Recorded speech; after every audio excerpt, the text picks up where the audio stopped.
विभाग. अ, आज आपण प्रकरण 1 ज्यामध्ये ब्लॉक नंबर 1 आहे, ज्याचं टायटल आहे समाजशास्त्राचे स्वरूप आणि व्याप्ती आणि याचा कोड आहे BSOC 131 आणि प्रकरणाचं नाव आहे सामाजिकदृष्ट्या विचार. आता सामाजिकदृष्ट्या विचार म्हणजे काय आपण ते आधी बघूया. की समाजामध्ये बऱ्याच विचारवंतांची संकल्पना, बऱ्याच विचारवंतांचे विचार आपल्याला आपण ऐकत असतो आणि ते विचार आपल्या समाजासाठी किती उपयोगी आहे. आपल्या समाजातल्या ज्या काही घडामोडी घडतात, ज्या काही समाजातल्या समस्या आहे, ज्या काही समाजामधल्या उणिवा आहे, ज्या काही समाजामध्ये संकल्पना आहे, त्या संकल्पना या विचारांसाठी फार महत्वाचे आहे. की ज्या समाजशास्त्रज्ञांनी विचाराची मांडणी केली आहे, त्या विचाराला आपण आपल्या डेली लाईफमध्ये कसे इम्प्लिमेंट करू शकू, त्यावर हे प्रकरण आहे. त्यामध्ये कुठले कुठले टॉपिक आपण कव्हर करणार आहे ते आपण पहिले एक्सप्लेन करूया. पहिलं आहे उद्दिष्टे, म्हणजे या विषयाचं किंवा या प्रकरणचं स्ट्रक्चर जे बनलेलं आहे, जी रचना बनलेली आहे, त्याचं उद्दिष्ट काय आहे ते आपण बघणार आहोत. त्याच्यानंतर परिचय, काय काय या कंटेंट आहे तुम्हाला अभ्यासाला, त्याचा आपण परिचय करून घेणार आहोत. त्यानंतर समाजशास्त्रीय पद्धती, त्यानंतर दैनंदिन जीवनातील समाजशास्त्र आणि त्यानंतर आहे समाजशास्त्र आणि इतर विषय, म्हणजे समाजशास्त्राचा इतर विषयांशी काय रिलेशन आहे किंवा काय कनेक्शन आहे हे आपण बघणार आहोत. आणि त्यानंतर व्यावहारिकतेचे प्रकार, नोकरशाहीचे आचार, इतिहासाचा उपयोग आपल्या जीवनामध्ये किंवा सामाजिक जीवनामध्ये आपण जो काही इतिहास घडलेला आहे त्याचा आपल्या सामाजिक जीवनात कसा उपयोग करता येईल ते आपण बघणार आहोत. त्यानंतर आहे समाजशास्त्रीय वास्तवाकडे कोणत्या दृष्टीने पाहते, की समाजशास्त्र हे जे एक आहे, ते शास्त्र आहे जे वास्तविकरित्या कुठल्या वेनी किंवा कुठल्या अप्रोचने बघतंय हे आपण बघणार आहोत. त्यानंतर आहे मिल्स आणि बाउमन हे जे समाजशास्त्रज्ञ होऊन गेले, त्यांचं बराच मोठा वाटा आहे, ज्यामध्ये समाजशास्त्राच्या त्यांच्या वेगवेगळ्या संकल्पना आहे, समाजशास्त्राची पद्धती आहे. या सगळ्या समाजशास्त्राच्या रिलेटेड ज्याही कन्सेप्ट आहेत त्या बाउमन आणि मिल्स या समाजशास्त्रज्ञी आपल्याला अभ्यासाला सांगितलेलं आहे. त्यामध्ये मिल्स यांनी काय म्हटलेलं आहे, की मानवी विविधता, मानवामध्ये प्रत्येक मानवामध्ये विविधता असतो. प्रत्येक माणूस किंवा प्रत्येक मानव हा वेगवेगळा असतो. No one is same. प्रत्येकामध्ये काही ना काही क्वालिटी असते. प्रत्येक जण काही ना काही युनिकनेस घेऊन येत असतो आणि प्रत्येकामध्ये काही ना काही विविधता असते. ती विविधता समाजशास्त्रामध्ये कशी काय आपल्याला अभ्यासायची आहे ते मिल्स यांनी सांगितलेलं आहे. आणि समाजशास्त्रीय दृष्टिकोनांचे निरीक्षण, अर्थ आणि प्रमाणे. त्यानंतर बाउमन यांनी काय सांगितलंय, की समाजशास्त्रीय दृष्टी आणि मिल्स यांनी काय सांगितलेलं आहे, विज्ञानाचे तत्वज्ञान. तर हे सगळं संरचना आपल्याला या प्रकरणामध्ये आपण बघणार आहोत. पुढं आता परिचय म्हणजे मी तुम्हाला या प्रकरणाचा परिचय करून देणार आहे. त्यातले काही कन्सेप्ट, त्यातले काही पॉइंट्स आपण एक्सप्लेन करूया. काय म्हटलेलं आहे पहिल्यांदा, समाजशास्त्रीय दृष्टिकोन. ठीक आहे. आता समाजामध्ये बरेच शास्त्रज्ञ होऊन गेलेले आहे, तर प्रत्येकांचा दृष्टिकोन हा वेगवेगळा आहे. म्हणजे एका संकल्पनेला घेऊन बरेच लोकांची विचारसंहिता आहे, विचार मांडले आहे त्यांनी, त्यांच्या वेगवेगळ्या संकल्पना आहे, त्यांचा वेगवेगळा दृष्टिकोन आहे. मग बाबा कुठले दृष्टिकोन आहे तर ते आपण बघणार आहोत. त्यानंतर समाजशास्त्रज्ञ दैनंदिन जीवनातील वास्तवांचे निरीक्षण कसे करतात. तर समाजशास्त्रज्ञ आपल्या ज्या डेली रुटीन लाईफमध्ये, आपल्या दैनंदिन जीवनामध्ये समाजशास्त्रज्ञांनी वास्तवाची ओळख करून दिलेली आहे, की बाबा रियालिटी ही आहे आणि या रियालिटीचा किंवा या वास्तव्याचा आपल्या डेली रुटीन लाईफमध्ये कसा उपयोग होईल हे प्रत्येक बऱ्याच शास्त्रज्ञांनी आपापले विचार मांडलेले आहे. त्यानंतर आहे सामाजिक संबंध. सामाजिक संबंध कसे निर्माण होतात आणि शाश्वत कसे होतात याविषयी समाजशास्त्र दृष्टिकोन असा आकार घेतो. याविषयी विविध विद्वानांनी आपले काय मांडलेले आहे, मतं मांडलेले आहे की आपल्या प्रत्येकांशी काही ना काही संबंध असतो. प्रत्येक व्यक्ती हा जेव्हा जन्माला येतो तेव्हा त्याचा सगळ्यात पहिल्यांदा जेव्हा संबंध होतो तो कोणासोबत कनेक्ट संबंध होतो जुळतो, तर फॅमिलीशी. त्याच्यानंतर त्याचा संबंध जुळतो मित्रगटांशी. त्याच्यानंतर आपण शेजाऱ्यांशीच आपला संबंध जुळतो. त्यानंतर शाळेतल्या मित्रांशी संबंध जुळतो. त्यानंतर कॉलेजच्या मित्रांशी संबंध जुळतो. आणि त्यानंतर जर प्रोफेशनल लाईफमध्ये आपण आलो तर व्यावसायिकरित्या आपल्या कलिगशी आपलं काहीतरी रिलेशनशिप असतं. तर जन्मापासून तर मृत्यूपर्यंत प्रत्येक व्यक्तीचा हा कोणत्या ना कुठल्या दुसऱ्या व्यक्ती समवेत संबंध हा असतोच. त्यामुळे समाजशास्त्रामध्ये सहसंबंध किंवा संबंधाला भरपूर महत्व आहे. Without relationship no one can leave.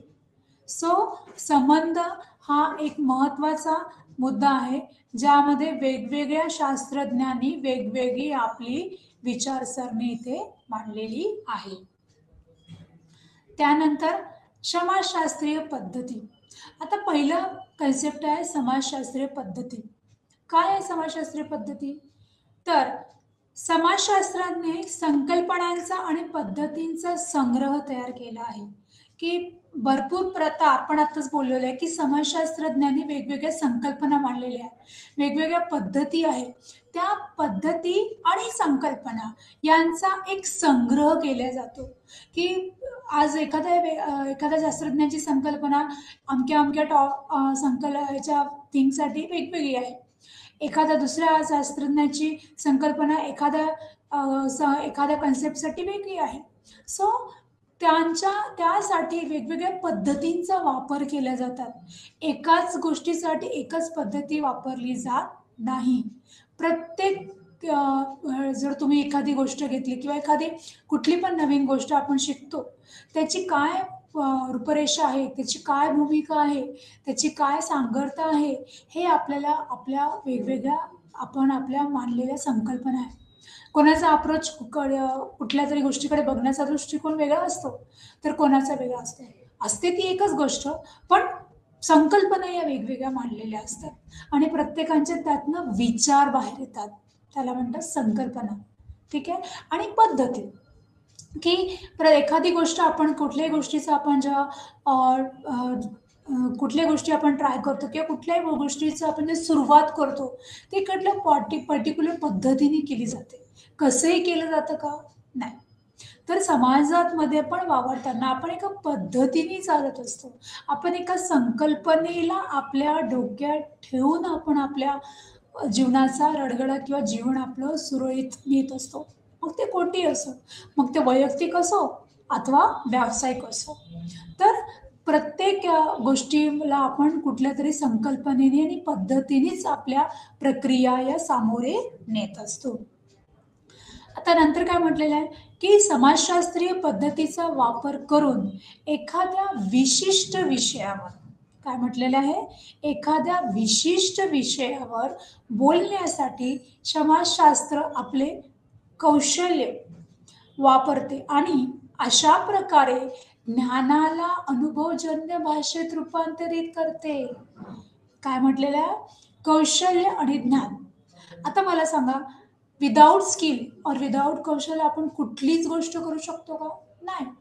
आपण जे कारक कौशल्य ज्याला म्हणतो, कारक विकास ज्याला म्हणतो की जेव्हा एक छोटं मूल असतं त्याचा जोपर्यंत कारक विकास होणार नाही, त्याचं जोपर्यंत कौशल्य येणार नाही की बाबा एखादी वस्तू उचलायची कशी, धावायचं कसं, कोणाला काही प्रश्न विचारायचे कसे, भूक लागली तर आईला खायला कसं मागायचं, याचं ही कौशल्य जरी आहे जे छोटे छोटे आहे पण ते आपण लहानपणापासून शिकत असतो. मग प्रत्येक जीवनातल्या प्रत्येक स्पॅनमध्ये आपण कुठली ना कुठली कौशल्य हे शिकतच असतो आणि त्या कौशल्याचा आपण ज्ञानाच्या रूपात रूपांतरित करतो की बाबा माझ्यामध्ये हे स्किल आहे, this is my knowledge. I have to implement for the development. So तुमचे जेही कौशल्य आहे ती तुमची आपली ताकद आहे, आपली ती पुंजी आहे, आपली ती ज्याला म्हणतो असेट आहे. त्या असेटचं आपण आपल्या नॉलेजमध्ये कन्व्हर्जन करतो आणि त्या नॉलेजचा आपण अनुभव घेत असतो. म्हणजे त्या अनुभवाचे ज्याला म्हणतात ना अनुभवाचे बोल आपल्या जीवनामध्ये. हे सगळे अनुभव कशाच्या बेसिसवर घेतो आपण, तर कौशल्याच्या भरोशावर. जर तुमच्यामध्ये कौशल्य नसेल तर तुम्ही कोणाशी इंटरॅक्शन करू शकणार. मला माझं नॉलेज गेन करायचं असं जेव्हा म्हणतो तेव्हा कौशल्य वर काम करावं लागतं. प्रत्येक व्यक्तीमध्ये कुठल्या ना कुठल्या स्ट्रेंथ असतात आणि कुठले ना कुठले विकनेसेस असतात. तर आपले विकनेसेस हे स्ट्रेंथमध्ये कसे कन्वर्ट करायचे, दिस इज अ कौशल्य. याला म्हणतात स्किल. हेच तर खरं स्किल आहे ना. सी विकनेस तर आहे, पण विकनेस ओळखणं हे देखील कौशल्य आहे. की माझ्यामध्ये काय उणीव आहे बाबा, सेल्फ अनालिसिस ज्याला म्हणतो, स्वपरीक्षण. की माझ्यामध्ये या उणीवा आहेत आणि मला त्याचं कौशल्यामध्ये रूपांतरित करायचं आहे आणि त्या कौशल्याचं रूपांतर मला ज्ञानामध्ये रूपांतर करायचं आहे, जेणेकरून मला अनुभव मिळेल. ज्या जीवनामध्ये जे वेगवेगळे अनुभव येतात ते अनुभव आपल्याला आपल्या विकासाकडे नेतात. आपल्याला जर अनुभव नसेल तर आपण आपला स्वतःचा विकास करू शकणार नाही आणि दुसऱ्यांचा देखील विकास करू शकणार नाही. तेव्हा कौशल्य हे ज्ञानाचं रूपांतरण आहे आणि ज्ञानाचं रूपांतरण हे अनुभवाचं रूपांतरण आहे. ठीक आहे, ही आहे प्रक्रिया. Skill, knowledge and experience. Okay. कौशल्य, ज्ञान आणि अनुभव या तिन्ही गोष्टींची जेव्हा सांगड होते तेव्हा आपण म्हणू की मानवी विकासाला सुरुवात झालेली आहे. ठीक आहे. नेक्स्ट, आता एमाईल दुर्किम. एमाईल दुर्किमने काय म्हटलेलं आहे की त्यांनी असं म्हटलेलं आहे की उत्कृष्ट कार्यात समाजशास्त्रीय पद्धतीचे नियम असे म्हटले होते की सामाजिक तथ्य इतर सामाजिक तथ्यांद्वारे स्पष्ट केली जावी. अशा प्रकारे मानसशास्त्रीय आणि तात्विक गोष्टी समाजशास्त्रीय पद्धतीच्या व्याप्तीच्या पलीकडे ठेवल्या पाहिजेत. म्हणजे काय म्हटलेलं आहे की इमाईल दुर्किमचं असं म्हणणं आहे की बाबा प्रत्येक समाजामध्ये काही ना काही फॅक्ट्स असतात, काही ना काही तथ्य असतात. कुठली गोष्ट विदाऊट फॅक्ट्स किंवा विदाऊट तथ्यानुसार चालत नाही. कुठेतरी त्याच्या मागे काही ना काही तथ्य असतं. तर ते तथ्य इतर पण तथ्यांद्वारे आपल्याला, आपण त्याला म्हणतो ना क्रॉस व्हेरिफिकेशन, की बाबा ही गोष्ट सत्य आहे का, मग मी दुसऱ्या गोष्टीमधनं त्या तथ्याचा व्हेरिफिकेशन करणार. सो या तथ्यांची स्पष्टता असली पाहिजे असं दुर्किमने म्हटलं, एमाईल दुर्किमने म्हटलेलं आहे. का की मानसशास्त्रीय आणि तात्विक गोष्टी. आता मानवशास्त्र म्हणजे ज्याला म्हणतो की मानवाचे विचार, आपण जे विचार उपयोग करू शकतो, कुठे कुठे त्याला डिमांड आहे, कुठे कुठे त्या गोष्टीचं महत्त्व आहे, जेणेकरून त्याला त्याचं महत्त्व, त्याचं यूज ज्याला म्हणतो आपण, त्याचं इम्प्लिमेंटेशन झालं पाहिजे. सो समाजशास्त्राची सगळीकडे व्याप्ती आहे, पण ती ओळखणं हे खरं मोठं स्किल आहे. सो त्यामुळे इथे तथ्याला फार महत्त्व आहे. So without any fact finding we can't survive in our life. त्याच्यानंतर काय म्हटलेलं आहे, दैनंदिन जीवनातील समाजशास्त्र. आता आपल्या डेली रुटीन लाईफमध्ये, दैनंदिन जीवनामध्ये समाजशास्त्राचा काय उपयोग? खूप उपयोग आहे, अगदी जवळचा आहे. कसा की आपण समाजाचे कोण आहे, घटक आहोत, है ना. आपण समाजातच राहतो. एक व्यक्ती, जो व्यक्ती कुठल्या तरी गटाचा मेंबर असतो किंवा कुठल्या तरी गटाचा सदस्य असतो. जसं मी तुम्हाला मागे आता सांगितलं की एक व्यक्ती जेव्हा जन्माला येतो तेव्हा तो जन्माला कुठे येतो, एका कुटुंबामध्ये येतो. म्हणजे तो काय झाला, कुटुंबाचा सदस्य झाला. म्हणजे त्याचं कनेक्शन कोणाशी झालं, एका गटाशी झालं. ओके. आणि हा गट कुठेतरी राहतो, म्हणजे हा गट कुठल्या तरी समुदायामध्ये राहतो.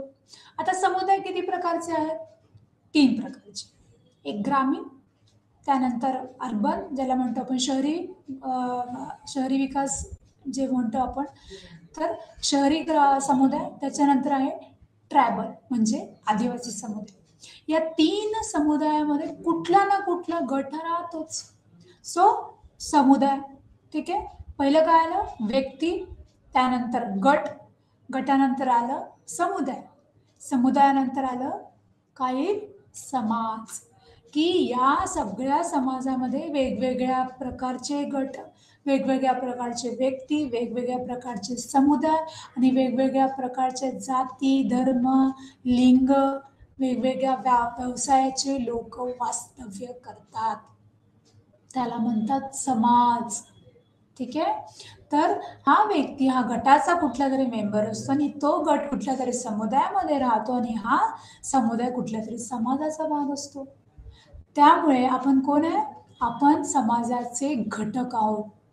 त्यामुळे समाजशास्त्राचा नक्कीच आपला अगदी म्हणजे जन्मापासून तो मृत्यूपर्यंत आपलं कुठे ना प्रत्येक वेळेस, प्रत्येक पायऱ्यांमध्ये, प्रत्येक स्टेप्सला आपल्याला समाजशास्त्राचं दैनंदिन जीवनामध्ये वापर असतोच असतो. तो कसा आपण पुढे बघूया. की मिल्स जे समाजशास्त्रज्ञ होऊन गेले त्यांनी काय म्हटलेलं आहे की अशा सामाजिक बदलांचा संदर्भ देत आहेत की जे सामान्य माणसावर परिणाम करतात. आता सामाजिक बदल म्हणजे काय? सामाजिक बदल ज्याला आपण इंग्लिशमध्ये म्हणतो सोशल चेंज, की जोपर्यंत बदल होणार नाही, आपल्याला जेव्हापर्यंत जीवनामध्ये बदल होणार आहे तोपर्यंत आपला विकास होणार का? आपली वाटचाल पुढे जाणार का? आपल्याला स्वतःमध्ये पहिले बदल करावा लागेल की नाही बाबा, मी जर असा बदल केला तर मे बी काहीतरी चेंजेस येतील, माझ्या लाईफमध्ये काहीतरी विकास होईल, काहीतरी डायरेक्शन चेंज होईल. जे लाईफ जे सुरू आहे ते काहीतरी समजा तुम्हाला रिझल्ट देत नाहीये, शिक्षणामध्ये म्हणावा किंवा तुमच्या व्यवसायामध्ये म्हणा की तुमच्या कुठल्या करिअर सेक्टरमध्ये म्हणा, जर कुठेतरी काहीतरी स्टॉप होत आहे किंवा कुठेतरी डेव्हलपमेंट स्टॉप होत आहे किंवा डेव्हलपमेंट होत नाही आहे किंवा कुठेतरी स्टक होत आहे, तर तुम्हाला काय करावं लागेल? स्वतःमध्ये काहीतरी बदल करावा लागेल. या बदलाशिवाय तुम्ही स्वतःचा विकास करूच शकत नाही. सो मिल्स यांनी सामाजिक बदलांच्या संदर्भात आपलं वाक्य इथे सांगितलेलं आहे की सामान्य माणसावर त्याचा परिणाम होतो. तुमच्या लाईफमध्ये बदल झाला तर बट ऑब्वियस तुमच्यामध्ये बदल होईल, तुमच्या सामान्य माणसावर त्याचा परिणाम होईल, व्यावसायिक विकासामध्ये बदल होईल, वैयक्तिक विकासामध्ये बदल होईल, सामाजिक विकासामध्ये बदल होईल, शैक्षणिक विकासामध्ये बदल होईल, बौद्धिक विकासामध्ये बदल होईल, आर्थिक विकासामध्ये बदल होईल. हे सगळं जे बदल आहे हे अगदी मॅनेटरी आहे, नेसेसरी आहे, व्हायलाच पाहिजे. आपण ज्याला म्हणतो मानवी विकास, हा मानवी विकास कसा होईल? जेव्हा हे सगळे बदल होईल, त्याला म्हणतात ओव्हरऑल डेव्हलपमेंट. की हे सगळे बदल कधी होईल? ते तेव्हाच होतील जोपर्यंत सामाजिकरित्या आपल्यामध्ये काहीतरी चेंजेस येणार नाही. तेव्हा कुठे हा विकास होईल. हा विकास कसा होईल? सर्वांगीण विकास ज्याला आपण म्हणतो. हा विकास कसा होईल? मानवाचा सर्वांगीण विकास हा कधी होतो? जेव्हा बदल होतो. आणि बदल हे विकासाकडे नेण्यासाठी मदतीचं ठरत असतं. त्यानंतर त्याच्यामध्ये काय काय म्हटलेलं आहे, कन्सेप्ट कुठल्या कुठल्या मांडलेले आहे की काही बाह्य प्रभाव जे अंतर्गत मानवी जागा ओलांडतात आणि दोन्ही एकमेकांशी काय असतात? रिलेटेड असतात, संबंधित असतात. बाह्य जगाचा आपल्या मानवी जीवनावर इफेक्ट होतोच, नक्कीच होतो. जे काही बाहेरच्या जगात चालत असतं, कोणी काही मला बोललं का, एज्युकेशनमध्ये काय सुरू आहे, कुठल्या कुठल्या फील्डमध्ये मी ॲडमिशन घेऊ शकतो का, कुठे कुठे काय काय घडतंय, कोण कोण कसं आहे, कोण कोण कोणत्या पदावर आहे, सध्या चालू घडामोडी काय सुरू आहे, पॉलिटिक्समध्ये काय सुरू आहे, हां, त्याच्यानं करिअर ऑप्शन्स माझ्याकडे कोणते आहे, माझे फ्रेंड्स कसे आहे, माझं कोणाशी कसे रिलेशनशिप आहे, चांगले आहे की वाईट आहे, माझ्याबद्दल कोणी कसं अप्रोच ठेवत आहे किंवा मला त्याच्यात काही बदल करायचे आहे का, मला माझ्या बिहेवियरमध्ये काहीतरी चेंजेस आणायचे आहे का. ह्या सगळ्या ज्या बाह्य गोष्टी असतात ना, त्या बाह्य गोष्टीचा आपल्या जीवनावर परिणाम होतो, आपल्या विकासावर परिणाम होतो. आपल्याला जर आपली जर वाटचाल विकासाकडे न्यायची असेल, तर आपल्याला बाह्य जग पण ओळखता आलं पाहिजे, की बाबा माझ्याबद्दल कोण कसा रिस्पेक्ट रिस्पेक्ट अर्न करावा लागतो, है ना, मागावा नाही लागत. म्हणून म्हणजे की बाह्य जगातील लोक तुम्हाला तुमच्याकडे बघतात. माझ्याकडे बघण्याचा लोकांचा दृष्टिकोन कसा आहे? सी, लोकांकडे लक्ष देणं हा ही चुकीची गोष्ट आहे. पण लोकांकडे दुर्लक्ष करणं ही देखील चुकीची गोष्ट आहे. है ना? अति त्यांच्याकडे त्यांच्या चुकीच्या गोष्टीकडे लक्ष देणं ही चुकीचीच आहे. पण मी जर कुठे काही काम करत आहे, तर माझे बॉस किंवा माझे सर माझ्याबद्दल काय विचार करेल, हे कशावरून ठरेल? हे तुमच्या कृतीवरनं ठरेल, की बाह्य जगातील लोकं तुम्हाला काय अप्रिशिएट करत आहे का? आपण मागत नाही आहे. अप्रिसिएशन किंवा रिस्पेक्ट हा ऑटोमॅटिक मिळतो. तो अर्न करावा लागतो. त्यामुळे कोणासाठी अर्न करतो, की मग बाह्य जगावर कुठेतरी आपल्या त्या गोष्टीचा इम्पॅक्ट पडतो. आपल्या विकासावर इम्पॅक्ट पडतो. सो बाह्य जगाचा मानवी विकासावर प्रभाव पडत असतो, असं मिल्स यांनी म्हटलेलं आहे. सेकंड कन्सेप्ट काय आहे, की सामाजिक प्राणी या दोघांचा संबंध ठेवत नाहीत. हे दुर्दैव आहे, की आपण इतरांशी संबंध जे आहे त्या काही लोक इतरांशी संबंध ठेवतच नाही. मे और मेरा लाईफ, है ना? तर असे पण काही तुम्हाला व्यक्ती असतात, की त्यांना नाही आहे कोण काय म्हणत आहे, किंवा ठीक आहे कोण काय म्हणतं याच्यावर जर लक्ष दिलं नाही, पण आपण प्रॉपर रिप्रेझेंट करतोय का बाह्य जगासोबत, रिलेशनशिप मेंटेन करतोय का, ज्याला आपण म्हणतो PR, पब्लिक रिलेशन, हे आपले कसे आहेत, याला खूप महत्व आहे. त्याच्यानंतर बाहेरच्या जगात घडणाऱ्या घडामोडींचा दैनंदिन जीवनावर थेट परिणाम होतो, है ना? की बाहेरच्या जगातल्या ज्या पण घडामोडी आहेत त्याचा दैनंदिन जीवनावर इफेक्ट होतो. कुठे अर्थक्वेक आलाय का, खूप पाऊस येतोय का, किंवा शिक्षणामध्ये ऑनलाईन एज्युकेशन सुरू आहे का, फीज खूप वाढली आहे का, कुठे ॲडमिशन मिळत नाही आहे का, दंगल होत आहे का, जाती धर्मानुसार भेदभाव सुरू आहे का, किंवा पुढे पॉलिटिक्स सुरू आहे का, व्हॉट एव्हर, हे एक्झाम्पल दिलं मी. जे काही बाहेर घडतं, मग ते इन्व्हायरमेंटल रिलेटेड असो, करिअर रिलेटेड असो, की पर्सनल रिलेटेड असो, की जेंडर डिस्क्रिमिनेशन रिलेटेड असो, की काही कशाही द्वारे असो, त्या कुठल्याही घडामोडींचा जीवनावर थेट परिणाम होतो. तुमच्या करिअरवर परिणाम होऊ शकतो, तुमच्या शिक्षणावर परिणाम होऊ शकतो, तुमच्या वैयक्तिक विकासावर देखील परिणाम होऊ शकतो, तुमच्या कुटुंबावर परिणाम होऊ शकतो, है ना? तर बाह्य जगाचा आपल्या जीवनावर काय होतो, थेट परिणाम होत असतो. त्यानंतर काय म्हटलेलं आहे, की अलीकडच्या काळात जसे लोक जगाच्या दुर्गम भागातील संघर्षांच्या त्यांच्या जीवनावर कसा परिणाम होऊ शकतो हे समजतच नाही. आता काही काही जगात याच्यामध्ये दुर्गम भागात ना, फॉर एक्झाम्पल आपण इथे घेऊ आदिवासी. आता आदिवासी दुर्गम भागात राहतात. त्यांना जे काही संघर्ष करावे लागतात, ते बऱ्याच ठिकाणी आहे की त्यांना एज्युकेशनचं अजूनही महत्त्व कळालेलं नाही. त्यांना हे पण कळत नाही, की बाबा जर आपण एज्युकेशन घेतलं ना त्याचा आपल्या जीवनावर परिणाम होतो आहे, हे देखील त्यांना ते समजू शकतच नाही. अशा दुर्गम भागाबद्दल पण इथे आपले विचार मांडलेले आहे मिल्सनी, की त्यांना शिक्षणचं महत्त्व काय आहे आणि शिक्षणाचा त्यांच्या जीवनावर काय परिणाम होतो, किंवा शिक्षण नसल्यामुळे काय कसं जीवन जगतोय आपण, ह्याचं देखील त्यांना भान नसतं आणि ते समजून घ्यायला रेडीच नसतात. पुढची गोष्ट तर खूप दूर झाली, पण ते सगळ्यात महत्त्वाचं ते समजून घ्यायलाच रेडी नसतात, की बाबा या बाह्य जगाचा माझ्या जीवनावर काय इफेक्ट होईल आणि त्याचा माझ्या तर जनरेशनवर काय इफेक्ट होईल, याचं त्यांना समजून घेण्याची इच्छाशक्तीच नसते. त्याच्यामुळे अशा दुर्गम भागातील लोकांना बाह्य जगात काय सुरू आहे, कुठल्या घडामोडी सुरू आहे, कोण येत आहे, कोण जात आहे, पाऊस येतो आहे, नाही येत आहे, याचा त्यांना काहीही तीळ मात्र फरक पडत नाही. सो अशा लोकांबद्दल पण मिल्स यांनी इथे आपली संकल्पना मांडलेली आहे. त्याच्यानंतर काय म्हटलंय त्यांनी, की जेव्हा लोक इतर समाजांच्या संपर्कात येतात तेव्हा त्यांची क्षमता किंवा इच्छा इथे हायलाइट केलेलं आहे या दोन शब्दांना, लक्षात घ्या. क्षमता किंवा इच्छा प्राप्त झालेल्या माहितीवर अवलंबून असते आणि वास्तविक परिस्थितीनुसार नाही. आता समाजाच्या संपर्कात आपण प्रत्येक कुठल्या ना कुठल्या व्यक्तीच्या संपर्कात आपण येतोच. तेव्हा काय होत असतं, की आपली क्षमता, आपल्यामध्ये काय ॲबिलिटी आहे, कॅपॅबिलिटी आहे आणि आपली इच्छा काय आहे, आपलं काय, आपल्याला काय आवडतं, काय आवडत नाही, कशात आपला इंटरेस्ट आहे, कशात नाही आहे, हे प्राप्त झालेल्या माहितीवरून अवलंबून असते. ठीक आहे. आणि ते वास्तविक परिस्थितीवर, जी काही वास्तविक परिस्थिती आहे, बाबा हीच वास्तविक परिस्थिती आहे.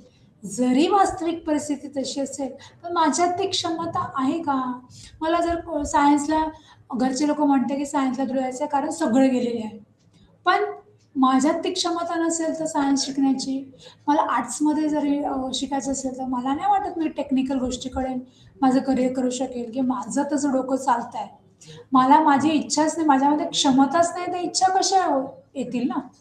सो क्षमता जेव्हा असतात, त्या क्षमतानुसारच आपल्या इच्छा क्रिएट होत असतात.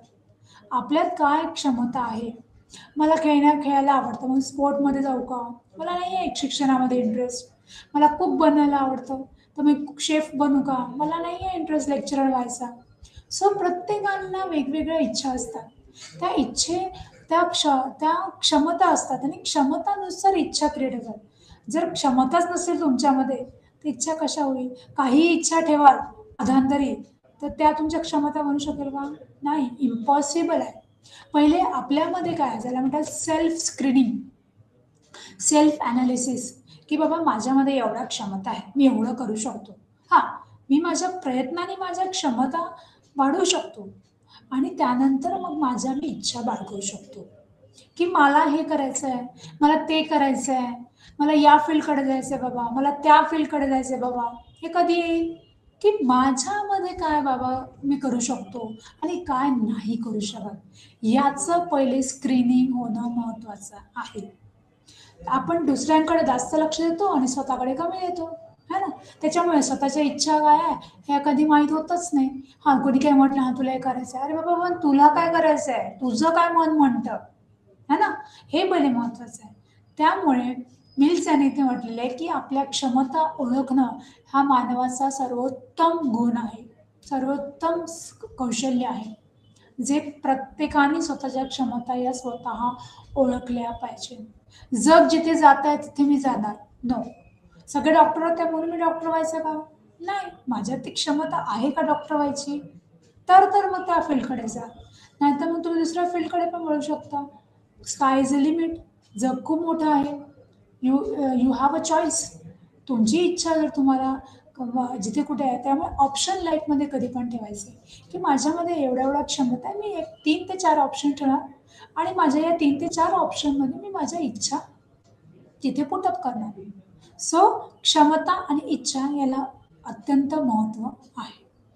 त्यानंतर म्हटलेलं आहे, की एक सामाजिक व्यक्ती ज्या समाजात राहतो, काय म्हटलेलं आहे, की एक सामाजिक व्यक्ती ज्या समाजात राहतो, त्या समाजात खूप योगदान देते. जरी प्रत्येक व्यक्ती समाज आणि घटकांद्वारे घडवली जाते. आपण काय आहे? कुठल्यातरी घटनांद्वारे घडलो जातो. कुठलातरी इन्सिडेंट झालाय म्हणून आपण घडतो. घडणं म्हणजे डेव्हलप होतो आपण. हं. आणि आपण कुठल्यातरी, प्रत्येक व्यक्ती हा समाज आणि घटनांद्वारे घडला जातो. आपण कुठल्यातरी समाजाचे कनेक्टेड आहोत, कुठल्यातरी समाजाचा पार्ट आहोत, कुठल्यातरी समाजाचा घटक आहोत.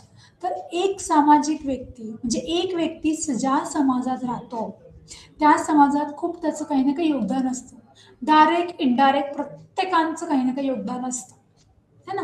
कोणी स्कूलमध्ये जातं, त्या एजमध्ये त्याचं काहीतरी शाळेमध्ये काहीतरी भाषणं द्यायची किंवा कोणाला काही शिकवायचं, मित्राला काही मदत लागत असेल तर ती मदत करायची, टीचरला काही मदत लागत असेल तर आपण ते मदत करतो. त्याच्यानंतर आपण कॉलेजेसमध्ये जातो. कॉलेजेसमध्ये आपण वेगवेगळ्या गटांवर मेंबर होतो, वेगवेगळ्या मंचाचं मेंबर होत असतो. हां, त्याच्याद्वारे आपण, जसं ज्याला म्हणतो आपण, वेगवेगळ्या सोशल सर्व्हिसेस देतो. ज्याला NSS ज्याला म्हणतो आपण. हां, म्हणजे आपण त्याच्यानंतर कुठल्या ना कुठल्या एजमध्ये प्रत्येक एज ग्रुपनुसार, प्रत्येक स्पॅननुसार आपलं कुठे ना कुठे डायरेक्ट, इनडायरेक्ट समाजाला काहीतरी देणं असतं, है ना? आपण जर माणूस म्हणून जन्माला आलोय, तर आपलं काही देणं आहे समाजाला. ओके. त्याच्यानंतर कोणी व्यावसायिकरित्या मदत करतो, कोणी पैशाच्या रूपात मदत करतो कोणाला, कोणाला कोणी गाईडन्सद्वारे मदत करतो, कोणी कोणाला नॉलेज देण्याबाबतीत मदत करतो. त्याला म्हणतात ना आपण, ज्ञान देण्याने ज्ञान वाढत असतं, है ना? तर आपलं काहीतरी देणं आहे, लागतं. जन्म हा एकदाच होत असतो आणि त्या एका जन्मामध्ये आपण जर जिथे-जिथे कुठे आपल्याला अपॉर्च्युनिटी मिळाली, तिथे-तिथे कोणाची तरी आपण डायरेक्ट, इनडायरेक्ट मदत करतोच. साधं छोटंसं आपण उदाहरण घेऊ, की आपण जर कोणाला रोड पार करून द्यायचा आहे, तर आपण जर कोणी मदत मागितली, आपण करून देणार नाही का? ॲज अ ह्युमन बीइंग आपण ती मदत करूच. त्यांचं आणि तुमचं रिलेशन काही राहणार पण नाही. पण आपण त्या लोकांना सुद्धा एक काय करतो, समाजातल्या कुठल्यातरी घटकाला मी मदत केली. एक छोटंसं कॉन्ट्रिब्युशन आहे. पण काहीतरी देणं लागलं तुमचं. काहीतरी तुम्ही केलं. डायरेक्ट का असो, इनडायरेक्ट का नसो. ओके. त्याच्यानंतर कोणी तुम्हाला विचारलं, की "बाबा मला कुठल्या फील्डमध्ये मी जाऊ किंवा मला या फील्डमध्ये तू मदत करशील का? तुला अनुभव आहे. तुला दांडगा अनुभव आहे या फील्डचा. तू यामध्ये करियर केलंय. मी पण करू का यामध्ये करियर?" तुम्ही त्या व्यक्तीला मदत केली. त्या बदल्यात तुम्ही काही मागितलं का? नाही. सो धिस इज ऑल्सो की तुम्ही पण काहीतरी देणं केलं.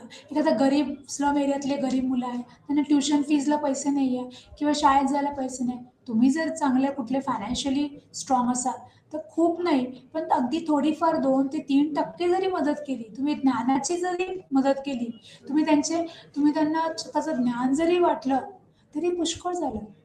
सो या सगळ्या ह्याच्यामध्ये तुम्हाला कुठल्या ना कुठल्या स्टेपमध्ये, कुठल्या ना कुठल्या डायरेक्ट, इनडायरेक्ट वेनी तुम्ही समाजाला तुमचं देणं असतं. कुठल्यातरी वेनी हे देणं असायलाही पाहिजे. कारण आपण जेव्हा समाजामध्ये जगतो, तेव्हा आपण एकटं जगू नाही शकत. आपल्याला कोणाची तरी मदत घ्यावीच लागते. असं नाही म्हणू शकत की मला त्याची गरज नाहीये. आपल्याला शिक्षकाची गरज आहे. आपल्याला शिक्षण घ्यायचं असेल तर शिक्षकाची गरज लागणार ना बाबा. Without education how we can live? No, it's not possible. So शिक्षकाची गरज लागणार आहे. त्याच्यानंतर एखादा गाईडन्स देणारा एखादा नॉलेजेबल व्यक्तीची गरज राहणार आहे करियर चूज करताना. त्याच्यानंतर तुम्ही जेव्हा प्रोफेशनल फील्डमध्ये जाल तर एखाद्या तुमच्या सीनियर नॉलेजेबल व्यक्तीची, एक्सपिरियन्स होल्डर व्यक्तीची मदत लागणार आहे. ओके. म्हातारपणात तुम्हाला तुमच्या सुनांची, मुलाची गरज राहणार आहे. लहानपणी आपण जे असतो त्यावेळेला आपल्याला आई-वडिलांची गरज राहणार आहे. पण या सगळ्यामध्ये प्रत्येकाशी जेव्हा आपला संबंध येतो, तेव्हा आपलं त्यांच्याशी काहीतरी देणं असतं. मग ते कुठल्याही ह्याच्यामध्ये असो, मग ते व्यावसायिक गटातले मेंबर असो किंवा मग अव्यावसायिक गटातले मेंबर असो. प्रत्येकांसोबत तुमचं काही ना काही कनेक्शन असतं आणि त्यांना तुम्हाला काहीतरी तुमच्याकडनं देणं हे असतंच. मग ते डायरेक्ट असो किंवा इनडायरेक्ट असो. ठीक आहे. त्यानंतर आता बाउमन नावाचे पण एक अगदी खूप मोठे समाजशास्त्रज्ञ होऊन गेलेले आहेत. त्यांचं पण बरंच कॉन्ट्रिब्युशन आहे. समाजामध्ये जो काही विकास आपण बघत असतो, त्याला म्हणतात सामाजिक विकास. आता विकास किती प्रकारचे आहे, जे मी आताच बोलली.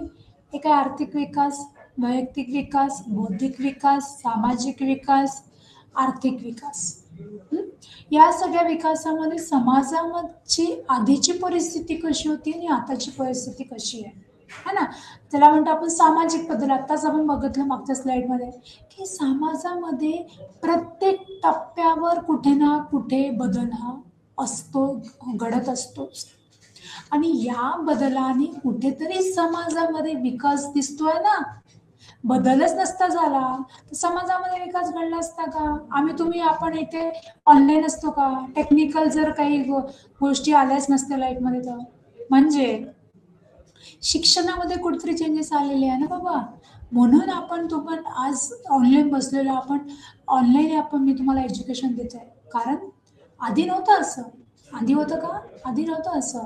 पाट्यावरची शाळा राहायची, मोकळ्या मैदानामध्ये शाळा राहायच्या. तिथे छत पण नसायचं. हळूहळू नंतर गुरुकुल पद्धत आली, त्याच्यानंतर या सगळ्या गोष्टी आल्या, आणि त्याच्यानंतर आज टेक्निकल गोष्ट आली की आज आपण इथे इंडियामध्ये राहून आपण फॉरेनची डिग्री घेऊ शकतो. तिथे जायची गरज नाहीये. इथून गुगल जिओ आपण गुगल जरी मध्ये काही पण सर्च केलं तर आपण सगळं जग आपल्या हातात घेऊ शकतो. कुठे जाऊन ती इन्फॉर्मेशन घ्यायची गरज नाहीये. कळतंय? सो बाउमन यांनी म्हटलेलं आहे की रोजच्या जीवनात इतरांसोबत आपण काय कनेक्ट होतो, की या संकल्पनेनुसार ते काय म्हणतात की मुक्त किंवा मुक्त राहण्याचे अनुभव जे आपण सर्व सोडू इच्छितो. आता सगळ्यांना इच्छा असते की मला मुक्त व्हायचं आहे. आता मला मुक्त व्हायचं म्हणजे काय, की मुक्त किंवा मुक्त असण्याच्या अनुभवाशी जोडलेले असतात. एक्सपिरियन्स, परत इथे आला एक्सपिरियन्सेस, की अनुभवाशी जोडलेले जे काही निवडीचे पैलू एखाद्याला निर्णय घेण्याच्या क्षमतेशी जोडतात. हीच कन्सेप्ट मागे आपण स्लाइडमध्ये बघितलेली आहे की जोपर्यंत तुमचा एक्सपिरियन्स तुम्हाला येणार नाही तोपर्यंत तुम्ही तुमचा निर्णय घेऊ शकणार नाही.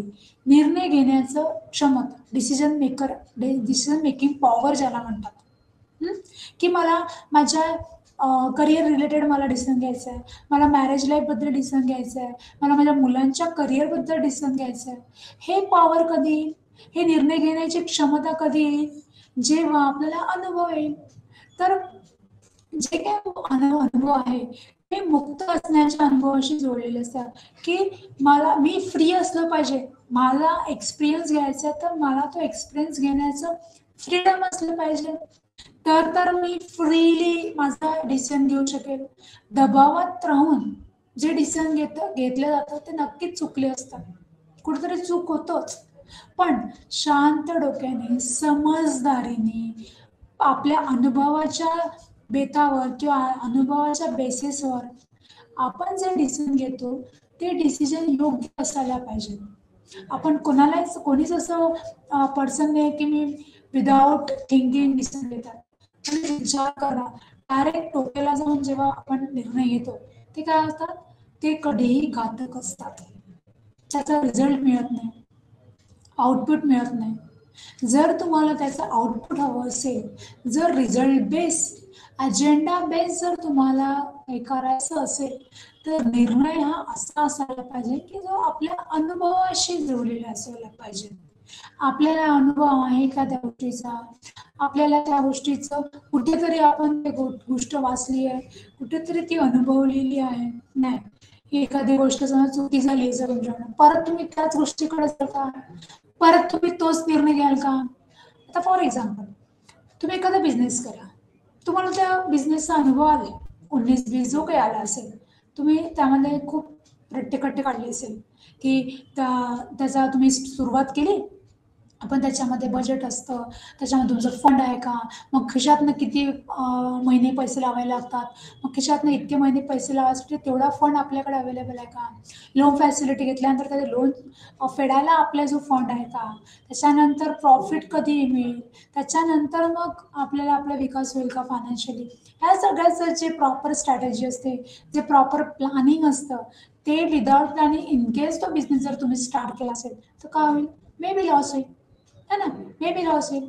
आणि तो लॉस झाल्यानंतर कसे तुम्ही त्यातनं निघाले आणि तुम्ही दुसऱ्या कुठल्या मार्गाला लागले आणि परत तुम्ही त्याच पहिल्यावाल्या मार्गाकडे जायचं तुमचा निर्णय जर तुम्ही घेतला, तुमचे अनुभव काय बोलतात, तुमचे अनुभव तुम्हाला हे सांगतात की बाबा नाही, आधीच तू चांगले रट्टेकट्टे काढलेले आहे, आधीच अडचणी भरपूर आलेल्या आहे, तेवढा financially you are not strong that time also, आणि आता सुद्धा तू एवढी मोठी रिस्क नाही घेऊ शकत. तेव्हा घेतली, पहिल्यांदा झालं, ते कव्हर होऊन गेलं, पण परत जर त्या फील्डमध्ये जायचं असेल तर फायनान्शियली मी स्ट्रॉंग जर नसेल तर अनुभव सांगतात तुम्हाला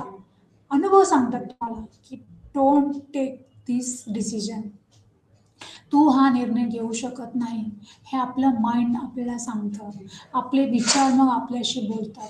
त्याला म्हणतात कॉग्नेटिव्ह सायकोलॉजी, है ना, की आपल्याला आपले हे जे विचार येतात आपल्या मनात ते कशाच्या बेसिसवर येतात, अनुभवाच्या बेसिसवर. अनुभव आपल्याला सांगतो डिसिजन काय घ्यायचं आहे, कुठला निर्णय घ्यायचा आहे, हा घ्यायचा आहे की तो घ्यायचा आहे, कुठला राहील योग्य, हा योग्य राहील की तो योग्य राहील. सो अनुभव देखील खूप महत्त्वाचा असतो. आपल्याला अनुभव खूप काही शिकवून जातो, है ना. त्याला म्हणतात, आपले आईवडील म्हणतात आपल्याला, अनुभवाचे ओले आमचे, असेच पांढरे नाही झाले केस. असे का बोलतात आईवडील? कारण त्यांनी भरपूर अनुभव घेतलेले असतात आणि त्यांच्या अनुभवाच्या बेसिसवर ते आपल्याला गाईड करतात की नाही नाही, मी जी चुकी केली ते तू चुकी करू नको. मी शिकलो नाही पण तू शिक.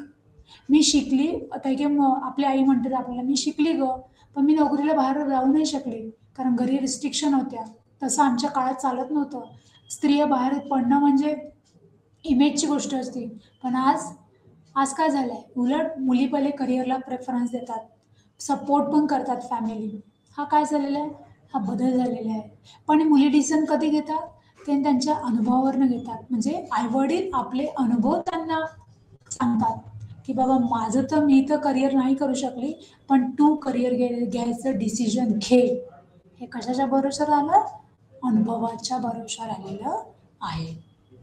ठीक आहे. नेक्स्ट. आता आता समाजशास्त्रीय संकल्पना काय आहे? काय आहे समाजशास्त्रीय संकल्पना? की ज्यामध्ये या वेगवेगळ्या संकल्पना मांडलेल्या आहेत. कोणत्या कोणत्या संकल्पना आहेत? तर गट, त्यानंतर आहे सामाजिकरण, त्याच्यानंतर आहे गटातील आणि गटाबाहेरील, म्हणजे इन ग्रुप आणि आउट ग्रुप म्हणतात त्याला इंग्लिशमध्ये. त्याच्यानंतर अनोळखी म्हणजे स्ट्रेंजर, एखादा अनोळखी व्यक्ती जो असतो ना तो, त्यानंतर स्ट्रेंजर. आणि एकत्र आणि अलग. ठीक आहे. टुगेदरनेस ज्याला म्हणतात. ओके. एकत्र, टुगेदर आणि अलग, अवे, वेगळं. तर हे सगळं काय आहे, हे समाजशास्त्राच्या संकल्पना आहे. आता गट, आता गट म्हणजे काय? आता आपण जसं मी आताच बोलले की आपण कुठल्या ना कुठल्या गटाचा मेंबर असतो. मग तो कुटुंबाचा असो, किंवा मग एखाद्या कॉलेजचा गट असो, किंवा एखाद्या फ्रेंड्सचा गट असो, किंवा एखाद्या शाळेतल्या मित्रमैत्रिणींचा गट असो, किंवा एखाद्या कॉलेजच्या मित्रमैत्रिणींचा गट असतो. कुठल्या ना कुठल्या गटाचा आपण काय असतो, भाग असतो, मेंबर असतो, सदस्य असतो. सो गट ही खूप महत्वाची संकल्पना आहे, ज्यामध्ये दोन प्रकारचे गट असतात. एक असतो प्राथमिक आणि दुसरा असतो दुय्यम. आता प्राथमिक मध्ये कोण येतात? प्राथमिक मध्ये येतात आपले आप्त जवळचे आई वडील, लव्हिंग केअरिंग जे पर्सन असतात, अगदी जवळचे, जे जन्मोजन्मी आपल्यासोबत राहणार आहे, जिथे ट्रस्ट असते, जिथे एकता असते, जिथे आपलेपणा असतो, जिथे शेअरिंग असतं, जिथे केअरिंग असतं, जिथे फॉर्मल रिलेशन नसतात, इनफॉर्मल रिलेशनशिप असतात, त्याला म्हणतात प्राथमिक गट. तिथे कोण येतं? कुटुंबीय, कुटुंबातली व्यक्ती, मग ते आई वडील, ठीक आहे, त्याच्यानंतर भाऊ बहीण, हे अगदी रक्ताचे त्याचे रिलेशन असतात, किंवा हजबंड वाईफ. त्याच्यानंतर दुसरा जो गट येतो तो दुय्यम. दुय्यम त्याला म्हणतात ना बोलताना, मला नाही दुय्यम स्थान द्यायचं या गोष्टीला, प्रथम स्थान मी माझ्या घरच्यांना देईल, आई वडिलांना देईल, म्हणून त्याला प्रथम स्थान, म्हणून त्याला प्राथमिक गट म्हणतात. दुय्यम मध्ये बाहेरचे लोक, त्यांच्याशी रिलेशन असतं, असं कसं नाही, असतं, पण इतकं घट्ट नसतं की आपल्या घरातल्या गोष्टी त्यांना सांगायच्या, कारण त्याचं ते भांडवल पण होऊ शकतं. सो घरातल्या गोष्टी या घरातल्याच लोकांशी कनेक्ट असतात, सांगितले जातात, शेअर केले जातात. त्यानंतर दुय्यममध्ये काय, शेजार, जे नेबर ज्याला म्हणतो आपण, नेबर लोकांशी जे आपलं रिलेशनशिप नंतर सुरू होतं ते शेजारच्या लोकांशी होतं. पहिल्या तो व्यक्ती आपल्या आईवडिलांशीच कनेक्ट होतो, आपल्या भाऊ बहिणींशी कनेक्ट होतो, आणि मग ते लहान बालक शेजाऱ्यांच्या घरी खेळायला जातो, मग त्याच्याशी कनेक्शन कोणासोबत येतं? शेजाऱ्यांशी. म्हणून म्हटलं सेकंडरी गट म्हटलं त्याला. कॉलिग, शाळेचे कॉलेजचे फ्रेंड्स, हे सगळे कशामध्ये मोडतात? दुय्यम गटामध्ये. तर किती गट बघितले आपण? प्राथमिक गट आणि दुय्यम गट. त्यानंतर त्यात सामाजिकरण, की समाजामध्ये काही प्रक्रिया आहे, त्या प्रक्रियेनेच आपण आपल्या समाजामध्ये वावरत असतो, तर त्याला म्हणतात सामाजिकरण, की एक पर्टिक्युलर प्रोसेसनी आपण समाजामध्ये आपण राहत असतो, वागत असतो. त्याच्यानंतर गटातील आणि गटाबाहेरील. गटाच्या आत जे गटाच्या आतमध्ये राहतात, जे गटाच्या चा मेंबर असतो आणि गटाच्या बाहेर म्हणजे तो गटाची कनेक्शन नसतं त्याचं, त्याला म्हणतात गटाच्या बाहेरील. त्याच्यानंतर अनोळखी स्ट्रेंजर. स्ट्रेंजरशी पण आपण बोलतो ना, रेल्वेत जातो किंवा फ्लाईटमध्ये गेलो किंवा एखाद्या टॅक्सीमध्ये गेलो, सहज विचारतो आपण, काय तुम्ही कुठचे, काय नाव गाव वस्तू प्राणी. स्ट्रेंजर असतो तो, पण बोलतो आपण विदाउट रिलेशनशिप, सहज बोलतो है ना. तर स्ट्रेंजर सुद्धा ही संकल्पना आहे. त्याच्यानंतर एकत्र आणि अलग. एकत्र येऊन आपण कुठल्या गोष्टीचं काम करतो, एखाद्या ऑफिसमध्ये आपण काम करतो, ग्रुप ऍक्टिव्हिटी करतो, ग्रुप वर्क काम करतो. तर या सगळ्या काय आहे, समाजशास्त्रीय संकल्पना आहे. आपण एक एक बघूया नंतर. गट काय म्हटलेलं आहे, गट की एक सामाजिक गट एक सक्षम आणि प्रतिबंधक दोन्ही आहे. तो एक सक्षम असतो आणि प्रतिबंधक पण असतो. त्यानंतर सर्व सामाजिक ज्ञान समूहाकडून घेतले जाते. समूहाकडून कुठलं तरी ज्ञान घेतलं जातं है ना, की समाजामध्ये ज्या काही गोष्टी घडत असतात, की कुठल्या तरी आपण गटाचा मेंबर असतो आणि त्या गटातल्या प्रत्येक मेंबर हा एकमेकांना मदत करतो, एकमेकांकडनं सपोर्ट मिळत असतो, सहाय्य मिळत असतं. प्रत्येकांचं काही ना काही ज्ञान असतं. तुला काय येतं, तुला काय येतं, हां माझ्याजवळ ही आयडी आहे, तुझ्याजवळ ती आयडी आहे. मग त्या सगळ्या आयडियाज, ते सगळे विचार, हे सगळे एक करून काहीतरी सोल्युशन किंवा काहीतरी नवीन करायचं सोल्युशन मिळतं, करायचा मार्ग मिळतो है ना. की समाजामध्ये खूप सारे गट आहेत. आता युवकांचा गट आहे, महिलांचा गट असतो, बचत गटाचा गट असतो है ना. तर या बचत गटांच्या गटामध्ये वेगवेगळ्या महिला असतात आणि त्या बचत गटाच्या महिलांमध्ये काही ना काही वेगवेगळं स्किल असतं. कोणाला शिवणकाम येतं, कोणाला पार्लर येतो, कोणाला बाकी दुसऱ्या काही गोष्टी येतात. मग अशा वेगवेगळ्या गोष्टी ज्या आहेत, त्या गोष्टी ज्या आहेत त्या एकत्र जेव्हा येईल तेव्हा कुठे त्या गटाची निर्मिती होईल, तेव्हा त्या गटाचा विकास होईल. आणि जर गटाचा विकास करायचा असेल तर गटातल्या प्रत्येक मेंबरचं इन्व्हॉल्वमेंट असणं जरुरी आहे. प्रत्येक मेंबरचं ज्ञान हे प्रत्येकांना कामात येत असतं. त्याच्यामुळे गट त्याला म्हणतात गट कार्य है ना. त्याच्यानंतर प्राप्त मूल्ये आणि परिस्थितीसह व्यक्तींच्या त्यामध्ये काय होतं, निर्मितीमध्ये बदल होत असतो, की ज्यामध्ये प्रत्येक व्यक्तींचं काही ना काही ज्यामध्ये काहीतरी व्हॅल्यू असतं, ज्याचा परिस्थितीवर परिणाम हा होत असतो.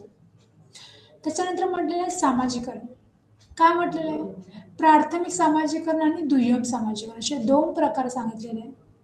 प्राथमिक मध्ये काय म्हटलेलं आहे, की व्यक्तीला एजंट ज्याला म्हणतात, सामाजिकरणाचे घटक ज्याला म्हणतात, ते घटक व्यक्तीला त्याच्या किंवा तिच्या मार्गावर येणाऱ्या अनेकांमधून महत्वाचे इतर निवडण्यासाठी स्वतःचे हेतू आणि अपेक्षा विकसित करण्यास सक्षम करतात.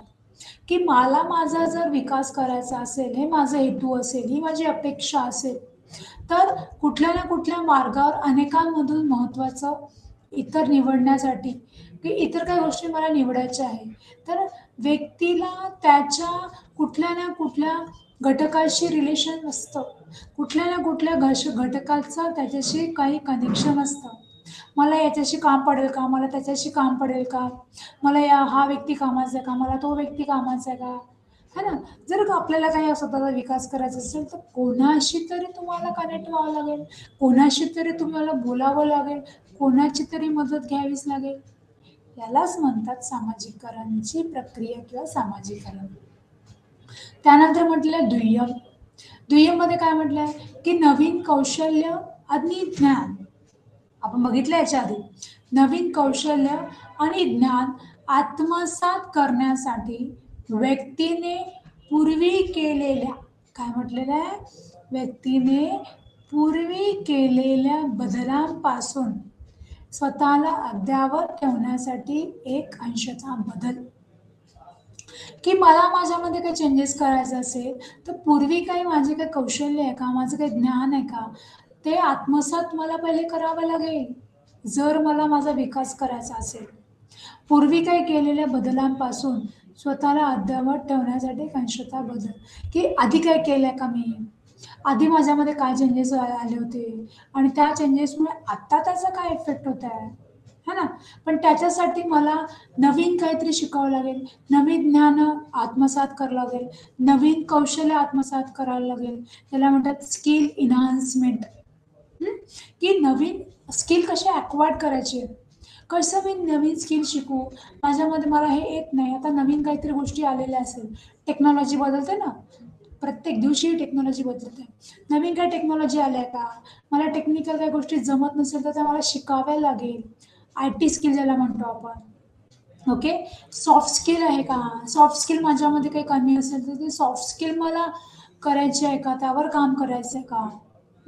मग त्याचं रूपांतर कशामध्ये होईल? ज्ञानामध्ये. माझं ज्ञान वाढलेलं आहे. मला आय-टीचं कुठलंही काम सांगा मी करते. मी वर्ड मला येतं, मला एक्सेल येतं, मला टॅली येतं, मला फटाफट येतं, फास्ट येतं. हे काय झालं? हे ज्ञान झालं. पण ते ज्ञान अर्न करावं लागलं. ते कौशल्य शिकावं लागलं. ओके.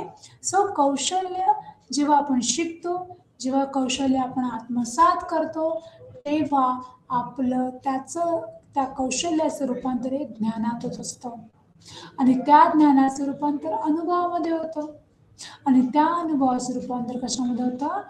विकासामध्ये. ओके. तर सामाजिकरण. त्यानंतर म्हटलं इन ग्रुप. आता इन ग्रुप म्हणजे काय? गटातील शब्दामध्ये अर्थ दडलेला आहे. In group. की इन ग्रुप कसा असतो? तो कसा असतो की समोरासमोर असतो, दुसरीकडे नसतो, समोरासमोर असतो. प्राथमिक ओळखीचा स्त्रोत असतो, म्हणजे तो अगदी प्राथमिक त्याच्याशी ओळख असते. सर तुम्हाला मी सांगितलेलं की प्राथमिक आणि दुय्यम असे 2 गट मी समजून सांगितले होते स्टार्टिंगला. तोच हा प्रकार आहे, म्हणजे त्याचीच ही कन्सेप्ट आहे. फक्त नाव वेगळं आहे, नाव बदललेलं आहे, बाकी कन्सेप्ट सेमच आहे. त्यानंतर सामान्यीकृत पारस्परिकता किंवा देवाणघेवाणद्वारे दर्शवले होते. एकमेकांशी देवाणघेवाण असते. आईला काय पाहिजे का, मुलाला काही पाहिजे का, आपल्या कोणाला काही पाहिजे, घरच्या मेंबरचं आपण जितकं जिव्हाळ्याने देवाणघेवाण होत असते, पैशाची म्हणा, वस्तूबद्दल म्हणा, एकमेकांच्या कपड्यांबद्दल देवाणघेवाण म्हणा, एखाद्या खाण्यापिण्याबद्दल देवाणघेवाण, ही कोणाचं होत असते? इन ग्रुप, म्हणजे जो जवळचा असतो, आपला असतो. त्याच्यानंतर कोणतेही मोजमाप नसतं. ते कॅल्क्युलेशन करतो का आपण? तू काल एवढं खाल्लं, किंवा तू माझा ड्रेस घातला होता, किंवा तू एवढे पैसे घेतले होते, एवढं कॅल्क्युलेशन करतात का आईवडील आपल्यासोबत? नाही. आपले घरचे मेंबर करतात का कोणी पण आपल्यासोबत? नाही. कारण आपण त्यांच्याशी रिलेशनशिप हे आपलं घट्ट असतं, कनेक्टेड असतो आपण त्या व्यक्तीशी, आपलं त्यांच्याशी कुठेतरी काहीतरी जवळचं नातं असतं. त्याला म्हणतात इन ग्रुप. उदाहरणार्थ तेच, आपण पालक आपल्या मुलांसाठी काय करतात त्याला महत्त्व देत नाही, की माझ्या मुलांना एवढं खाऊ घातलं, एवढे कपडे घेतले, असं कॅल्क्युलेशन लिहून घेतात का आपल्या आईवडील? ते नंतर आपल्याकडनं पैसे घेतात का? नाही. कुठेतरी ते घट्ट रिलेशनशिप असतं, ते कर्तव्यापोटी केलेलं असतं. ओके. म्हणून त्याला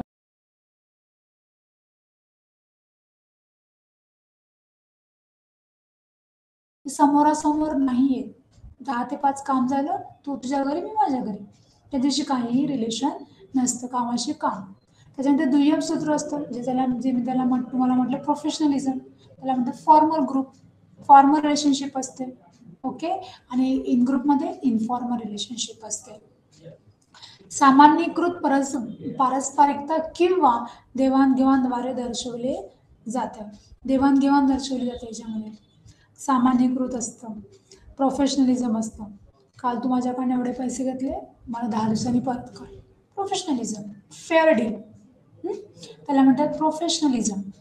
त्याच्यानंतर मोजमाप नाही. याच्यामध्ये काय असतं की ज्याचं खूप कॅल्क्युलेटिव्ह काम असतं, की ज्यामध्ये खूप कॅल्क्युलेटिव्ह राहिलं असतं, खूप कॅल्क्युलेटिव्ह वागावं लागतं, की बाबा तू माझं एवढं केलं, मला तुझं तेवढं करावं लागेल.